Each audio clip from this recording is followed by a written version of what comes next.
केवल इतनी बात नहीं, आगे अब पता नहीं कब अवसर मिलेगा। जिनके संग से हरि स्मरण आ जाए, हरि स्मृति बढ़े, वही साधु समागम है। दोषों का नाश हो और निर्दोष अवस्था हरि स्मृति बढ़े। अब जब हरि स्मृति साधु समागम से, कि जैसे शीशा गला के छोड़ो तो जो द्रवित पदार्थ है वो ऊपर निकलने लगता है, ऐसे हमारा हृदय हरि स्मृति, जितनी बार हम नाम ले रहे हैं वो जाके हमारे हृदय को ठोस कर रहा है। वृंदावने जलद जाल समाकुलायाम, पहले तो निर्विकारिता लाएगा नाम, अनर्थ की निवृत्ति, जिससे हमें दुख मिलता है उन कर्मों को नष्ट करेगा। ये दो चार माला की बात नहीं है, जब तक घड़ा भर ना जाए तब तक वो डालना होता है। गला हुआ शीशा ऊपर तक अब ठोस हो गया, अब उसमें एक बूंद पानी नहीं रुक सकता या द्रवित पदार्थ नहीं रुक सकता। ऐसे ही हमारा हृदय भी विषयों से भरा हुआ है, इसे खाली करना है। नाम स्मृति, भगवद स्मृति, जितना आप स्मरण कर रहे हैं मानो आप अपने हृदय को विकारों से खाली और भगवद स्मृति से भर रहे हैं। समय लगेगा, इसीलिए पातंजल जी बहुत बड़े महापुरुष, महान योगी, महान ज्ञानी, तो उन्होंने लिखा है दीर्घ काल, शब्द लिखा है दीर्घ काल, निरंतर सत्कार सेवितो दृढ़ भूमि, बहुत काल तक आदर के साथ महत्व रख करके, इतना महत्व उसके सामने कुछ नहीं है, त्रिभुवन की राज्य लक्ष्मी भी नहीं है, ऐसा तुम्हें नाम प्रिय, नाम प्रिय तो कम से कम महत्व रख लो सुन के। जब आप दीर्घ काल तक और निरंतर आदर के सहित, महत्व के सहित, तो दृढ़ भूमि, दृढ़ भूमि अब भर गया घड़ा हरि स्मृति से। जे ही हरि स्मृति से गला तक से भरे तो उसका फिर परिणाम क्या होता है? बोले श्रीपाद प्रबोधानंद जी जो कह रहे हैं, अश्रुधारा प्रवाहित होने, राधा रोमांच हो रहा है। और वो दृष्टि डालता है जिधर, तो वही श्याम गौर जोरी आंखों में झलमलाने लगती है, आंख मूंदे या खोले। सच्ची मानिए, ये निरंतर प्रभु की स्मृति बहुत बड़ी वस्तु है, ये बहुत उत्तम फल प्राप्त हुआ है, या बहुत बड़ी कृपा प्राप्त हुई। जो भाव तुम्हारा बन पावे, निरंतर भगवद स्मृति, शरीर कहीं भी रहे, कैसी भी स्थिति में रहे, अगर आपके हृदय में सदा प्रभु की स्मृति चल रही तो प्रभु आपके हृदय में प्रकट हैं। पहले तो स्मृति रूप में और फिर रूप रूप में उनका रूप प्रकाशित होगा। लेकिन बहुत बकवास करने वाले, बहुत व्यवहार में उतरने वाले कैसे निरंतर भगवद स्मृति कर पाएंगे? बोरी सखी का एक दोहा, इसे एक दो बार दिन में तो याद कर ही लेना चाहिए। ना काहू सो बोलिबो, ना कोई व्यवहार, अपनी कुंवरी किशोरी को जियत निहारी निहारी। स्मृतिवान देख पाता है लाडली जी को,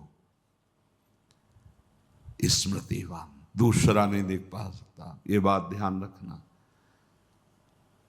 अभी एकांतिक में किसी उपासक, हमको लाडली जी मिली थी, ऐसे ऐसे ऐसे बात कर रहे थे, जैसे हमका क्षमा कीजिएगा, वो कृपालु हैं, किसी को भी मिल सकती हैं, उनके लिए कोई ये योग्यता का पक्ष थोड़ी। अगर योग्यता की बात आवे तो प्यारोडुम क्षमते ने अच्छी सिकादी नाम तो ध्यानगम, पर ऐसे नहीं मिलती जैसे आप बात कर रहे हो।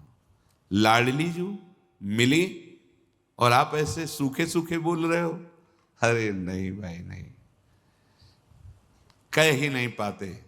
उदाहरण को दिया था कि अगर 1 अरब की चेक रखी हो तो सभा में बोलो खड़े होके कि मेरी जेब में 1 अरब की चेक है, और बोल के दिखाओ। हिम्मत नहीं होगी, नाशवान पैसे की हिम्मत नहीं होगी तुम्हें। और महान करुणा समुद्र, प्रेम समुद्र, वो परम धन जिसमें लालजू को खरीद लिया जाता है, लालजू बिक जाते हैं किसमें? प्रेम में।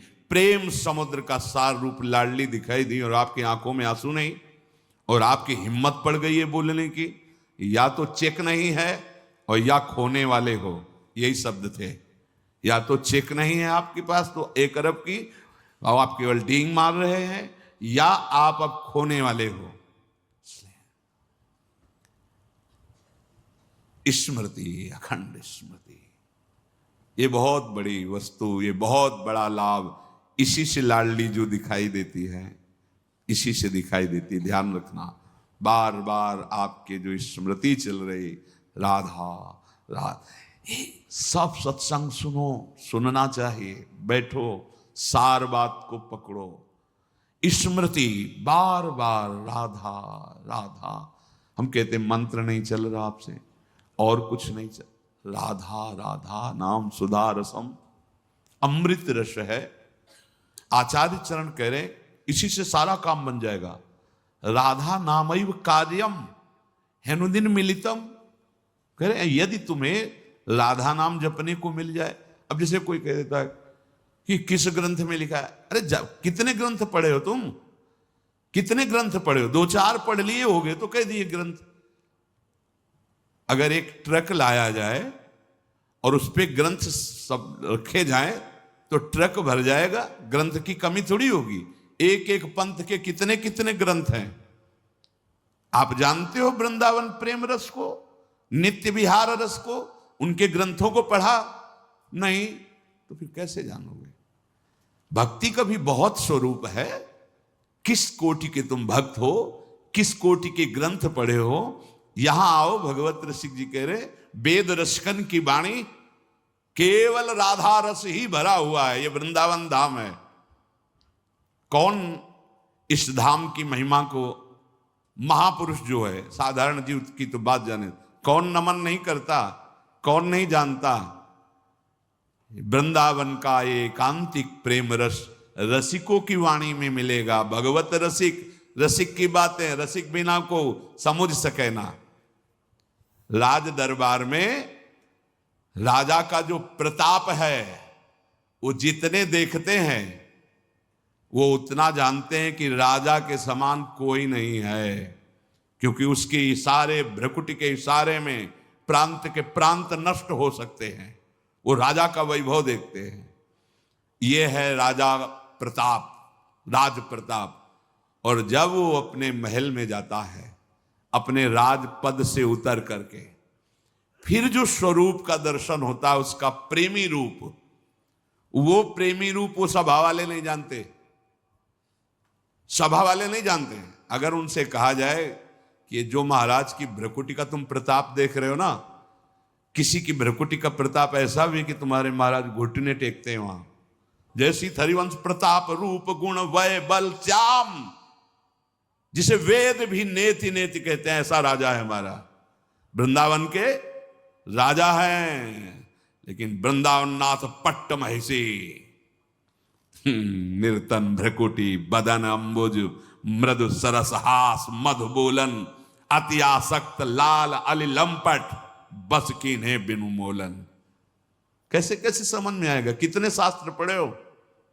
ऐसे ऐसे ग्रंथ, रस ग्रंथ हैं, और वो चिंतन के लिए हैं, वो प्रवचन के लिए नहीं। वो आहार है रसिकों का। संप्रदाय नवधा भगति वेद सुरसरी नीर, ललिता सखे उपासना है सिंहिन को चीर, है सिंहिन को चीर रहा है कुंदन के बासन, कै बच्चा के पेट और घट करे विनाशन। बोले जो चतुर संप्रदाय नवधा भगति, ये परम पावन त्रिभुवन को करने के लिए जैसे भागीरथी गंगा ऐसे प्रवाहित हो रहे हैं, जो इनका आश्रय ले ले भव समुद्र से मुक्त हो जाए। भगवत ऋषि जी कह रहे संप्रदाय चतुष्संप्रदाय।